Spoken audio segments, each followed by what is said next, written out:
Well, Representative Colleen Hanabusa is back in the islands this morning after some major events in Washington, D.C., from talks on financial reform to renewed debate on repealing health care and making amendments to the law.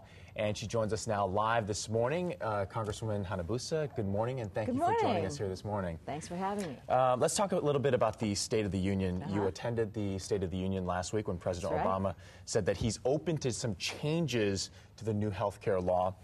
What kind of changes do you expect, and perhaps some of the Republicans may try to make to this new law? You know, we haven't heard of the Republicans actually proposing any changes. What they went for was the repeal. And I believe that they did that because so many of them ran on the premise that they are going to vote to repeal. They call it Obamacare. So that's why when they actually proposed the legislation, it was a flat-out repeal. There wasn't anything in it that said that, you know, we were going to change certain things. Like, for example, reporting on small business, which are the things that the president himself said, you know, any piece of legislation as large as that, as important as that, you're going to want to tweak it as you go along the way. But what happened was that wasn't the position that was taken. So at the State of the Union, I mean, the reception in terms of the president's speech was very positive. The only thing I can emphatically say, the Republicans sitting by me did not clap for was his statements on health care.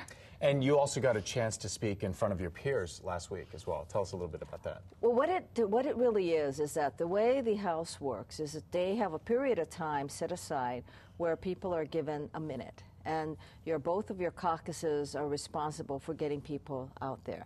So technically, I don't want to mislead you. It's not like you're speaking in front of your peers, because you really are speaking in front of whoever's acting as the speaker, and you give your spiel, and then it's recorded. But it's not like everyone sits around and listens to you. It just takes too long. And a lot of people, have been talking about toning down the political rhetoric.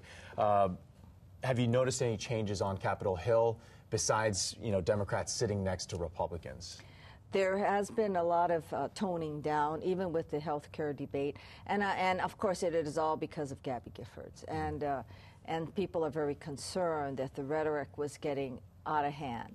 So because of that, there is a toning down from what we had heard in the beginning times, and it's also the media that's toned it down, so we don't hear as much of it. You know, I know you're not representing anyone in the state legislature right now, but let's talk a little bit about Governor Abercrombie. He made his State of the State address last week, and he proposed some Medicaid cuts for the state. Where do you stand on this issue?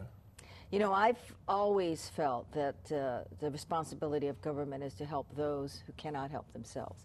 And I also believe very strongly in the fact that, though it's not necessarily Medicaid, but there's a component of it that affects the elderly, that we have to keep our elderly in their twilight years feeling very secure, and that's why I don't support any cuts to Medicare or Social Security or any of that. I think what the governor is being faced with when it comes to Medicaid, however, is the expense that, for example, the Compact of Free Association requires the state to pay for most of those kinds of medical costs. So I think he's always been one who said, you know, we have a deficit of about $100 million because we don't get reimbursed. So I think all of these different types of issues have got to come together. And I think this is just his way of attempting to balance the budget as best as he can. I would hate to see him actually do a Medicaid cut. But there is a deficit of over $800 million facing the state right now.